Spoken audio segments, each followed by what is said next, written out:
Wendy expressed her gratitude to Hillary for looking after her daughter for the past month, confirming that she would be picking her up the next day.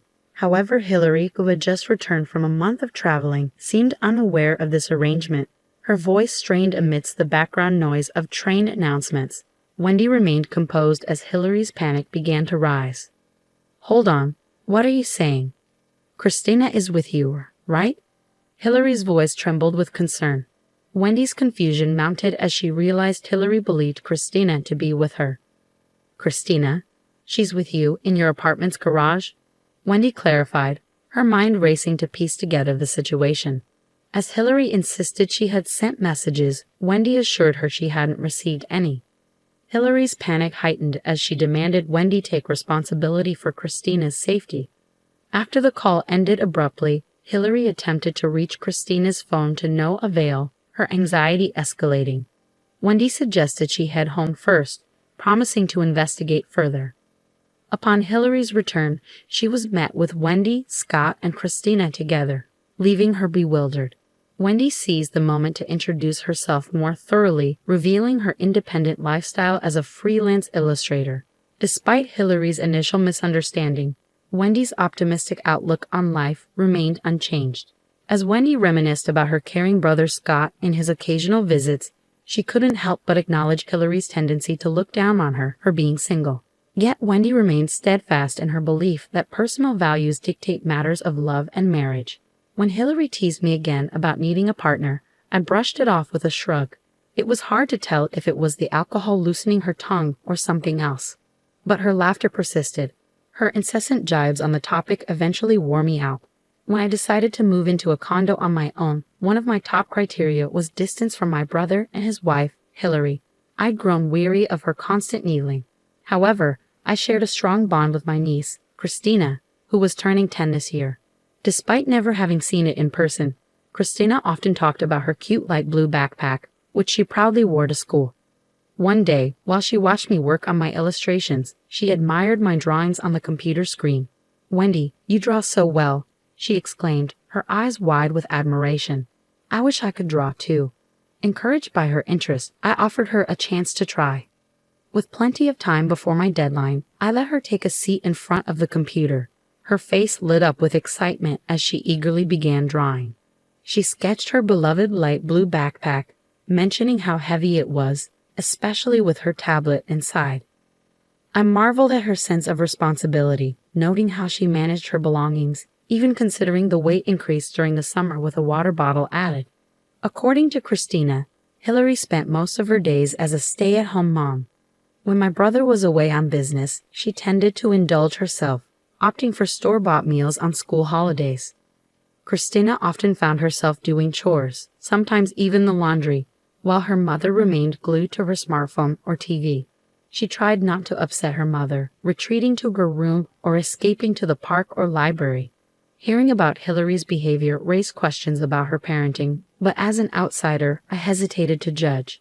Yet, it was clear from Christina's anecdotes that there were moments of frustration and tension at home, highlighting the complexities of family dynamics. I witnessed a moment that stuck with me like a splinter, Hillary berating Christina harshly over a minor spill of juice. As Christina quietly endured her mother's scolding, she whispered to me, "Mom is scary. She gets angry over anything." Her words lingered, echoing in my mind like an unwelcome refrain. A few days later, on a chilly weekend when the leaves in the nearby park had turned completely, I found myself unexpectedly caring for Christina. Hillary had messaged me, stating she was going on a day trip with friends and leaving her daughter in my care. However, that wasn't the end of it. Shortly thereafter, I returned home to find Christina standing alone by the parking area, her light blue backpack slung over her shoulders.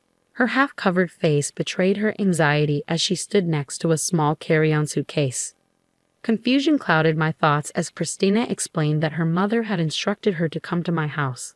I quickly checked my smartphone and found Hillary's message, a sudden announcement of her month-long trip and a request to look after Christina. Suppressing my incredulity, I welcomed Christina into my apartment. Her cheeks were flushed red from the cold, and her hands trembled with chill. I offered her hot cocoa and snacks, eager to hear her side of the story. Christina recounted how Hillary had interrupted her drawing session, handing her the suitcase and instructing her to pack for a month-long stay at my place. With a sense of urgency, she hastily gathered her belongings and made her way to my apartment. Meanwhile, downstairs, Hillary's voice filled the house with excitement as she chatted on the phone. Christina winced at the sound, finding solace in the temporary respite from her mother's usual laughter. As Hillary bid her daughter farewell by the car, instructing her to behave and wait for me, the cold season seemed to intensify despite the sunlight peeking through the clouds. It was a moment of unexpected responsibility, but I was determined to provide Christina with warmth and comfort amidst the chilly uncertainty. I couldn't shake off the anger brewing inside me, contemplating what would happen if Christina fell ill under Hillary's neglect. "Does your dad know about this?" I asked Christina, hoping for some clarity. She shook her head, munching on chocolate cookies with a hint of innocence despite the crumbs adorning her cheek. Her casual remark about her parents' communication habits made me pause. It seemed unfair not to inform my brother, so I resolved to call him later. But then Christina dropped a bombshell. "You know, Wendy, I don't want to be with my mom anymore." Her words struck a chord, her usual cheerful demeanor replaced by a solemn expression.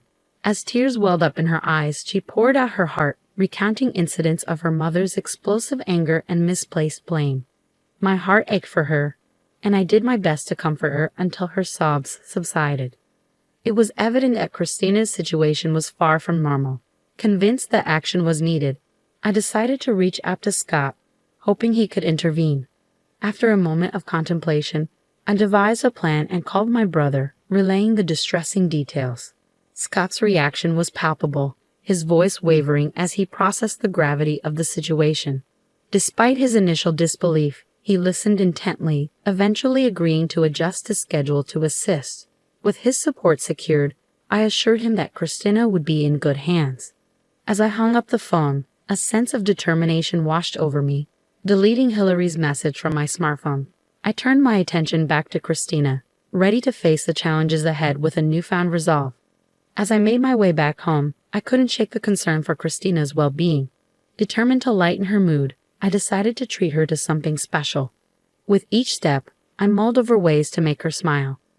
Christina's school was quite a distance from my place, but I had arranged with the school for her to take the bus, sparing her the burden of walking with her heavy backpack. I made a mental note to talk to Scott about covering the bus fare later.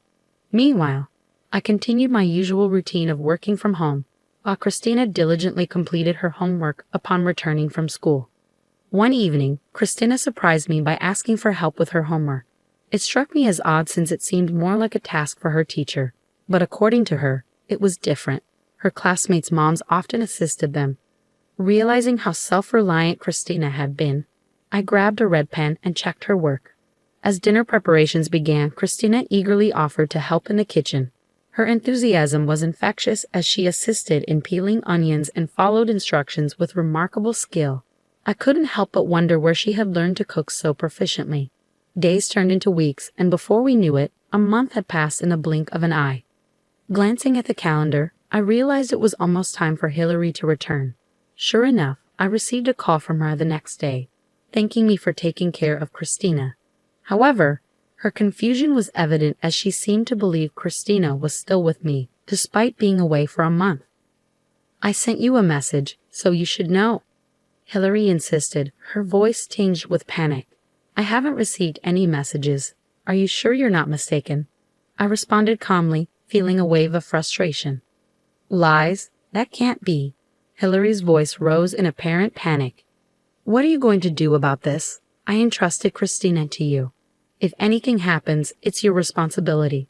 With a sharp yell, she abruptly hung up the phone. Moments later, she called again, still shouting. It was evident she had tried calling Christina's phone but couldn't get through, escalating her panic even further. "Suggesting you calm down and head home might be a good idea," I proposed gently, hoping to diffuse the tension. After the call ended, I could hear Hillary arguing with someone, presumably a man, in the background. The room fell silent, tension thick in the air.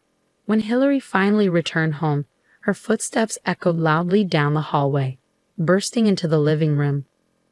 Her face contorted with anger, She froze in shock at the sight of Scott, Christina, and me together. I've heard everything from these two in the phone call earlier, I explained calmly. We put the last call on speaker so everyone could hear it, making it easier to discuss what comes next. Christina's smartphone had been turned off, explaining why Hillary couldn't get through. I couldn't help but voice my confusion and frustration. "What have you done?" "That's my line," I exclaimed. "I didn't know earlier, but I've been taking care of Christina at my house for a month." "What do you mean by suddenly going on a trip and leaving her at someone's doorstep?" Scott intervened with a calm voice, urging us to calm down. "Christina is here too. It's true you went on a trip by yourself and left Christina behind. Your outfit and luggage suggest you've just returned." Hillary didn't deny it, instead beginning to make excuses as her face paled with realization. "I went on a trip, but even a housewife needs a break," Hillary began, her voice wavering slightly. "Doing laundry, cooking every day. It's the same routine, and the stress just builds up. I just wanted to go out with friends." I didn't respond immediately. Instead, I handed her several sheets of printed emails. They detailed exchanges with someone who seemed to be her affair partner, discussing plans for trips and rendezvous. These emails weren't recent, they dated back to last spring, including the day I'd briefly cared for Christina while Hillary claimed to be viewing flowers at the park. The revelation hit Hillary like a ton of bricks. She covered her mouth, her expression a mixture of shock and regret. Just hours before, Christina had come to me with her suspicions, having noticed her mother's secretive behavior with her smartphone. The unknown man's name on her messages and the unfamiliar voice on the phone only fueled her doubts. 6 months ago, Christina had confided in me about her mother's affair. At the time, I was skeptical. However, Hillary's sudden trip a month ago and the discovery of these emails now confirmed Christina's intuition. Glancing over at Scott, I could see his quiet yet palpable anger. "What have you done? I trusted you, and you leave Christina with Wendy while you go off having an affair," he exclaimed, his fists trembling with rage.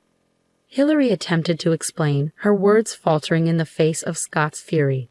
"It's a misunderstanding," she stammered, but the damage had been done, and the truth was laid bare for all to see. "I was told by him I had to go on that trip," Hillary protested, her voice strained with desperation. "What do you mean you had to? You left this house unattended for a month for that reason. Give me a better excuse," Scott demanded, his patience wearing thin. "I was being threatened, you believe me, right, Christina? You believe me, don't you?" Hillary pleaded, turning to her daughter for support. But Christina remained composed. "Mom, before you left, you were on the phone and seemed really happy. Plus, you made me do all the cooking and cleaning while you just slept around," she stated bluntly, her gaze unwavering. Scott pressed further upon hearing this revelation. "Going out in the middle of the night, you mean partying?" "No, that's not it," Hillary stammered, attempting to deflect. I intervened, showing Scott photos on my smartphone. They captured Hillary leaving late at night in flashy attire. "These are from a few months ago. Christina contacted me, and I happened to be nearby and took these." I was shocked, too. "Where were you going at that time, Hillary?" Confronted with the undeniable evidence, Hillary seemed to realize she couldn't argue her way out of this. Defeated, she slumped to the ground. "I can't believe this. I can't entrust Christina to you anymore. Let's get a divorce. I will also demand compensation. From now on, you can do as you please with that man," Scott declared, his tone resolute as he turned his back on Hillary. "No, you can't mean that. Don't you think Christina will be pitiful without her mother? What do you think, Christina?" "Help me," Hillary implored, her desperation evident. But Christina remained steadfast. "No, absolutely not. Wendy is more like a mother to me," she stated firmly, refusing to be swayed. "During the time I cared for Christina, I made sure to spend quality time with her, discussing school, hobbies, and future plans. Cooking together was one of our shared activities." "Don't worry, Hillary. I'll make sure Christina is happy," I assured her with a bright smile. Half a year later, the divorce between Hillary and Scott was finalized, and Scott was granted custody. Hillary returned to her hometown, burdened by financial obligations. The man she had an affair with disappeared, as soon as he found out about the divorce, leaving her in a precarious situation. Scott and Christina moved out, renting their old house for additional income. Now they live in a different floor of my apartment building, building a new life together while saving for Christina's future. I began visiting them almost daily. Scott, who had been frequently away on business trips, realized he needed to focus more on his family. Reflecting on his past and prioritizing his family, he decided to change jobs. Transitioning careers in his 40s wasn't easy, but his exceptional sales performance and strong communication skills earned him offers from multiple companies within about 6 months. I was surprised by his capabilities, as he had previously favored sales roles that required him to be out and about. Despite declining promotions within the same company, the prospect of a fully remote job piqued his interest. "Your new job is fully remote, right?" I asked him one day. "Yeah, but it's interesting because I get to interact with various people. Plus, being with Christina is the most important thing," Scott replied with a smile. Christina still carried her light blue backpack to school, although she had to transfer to a different school due to the move. Leaving behind friends and teachers must have been difficult for her, but she seemed to be adjusting well to her new school life. "Have you gotten used to your new school, Christina?" I asked her one evening as we cooked dinner together. Christina giggled in response. "Yeah, I made a friend in the class next door already." "That was quick," I remarked, impressed. "Yeah, we're going to make hamburgers at her house next time," Christina said excitedly, her face lighting up with a smile. Her dream of opening a restaurant at such a young age showed her determination and compassion. She explained that her friend's mom didn't cook for her either, so she cooked for herself and wanted to do the same for others who didn't have anyone to cook for them. "That's great, Christina. Your hamburgers are delicious. I hope a lot of people get to try them," I said, looking at her with admiration. Seeing her innocent smile filled me with a mix of emotions, but I couldn't help but smile back. Christina's dream wouldn't end as just a fantasy. She seemed incredibly brave and bright, and I looked forward to the day she opened her restaurant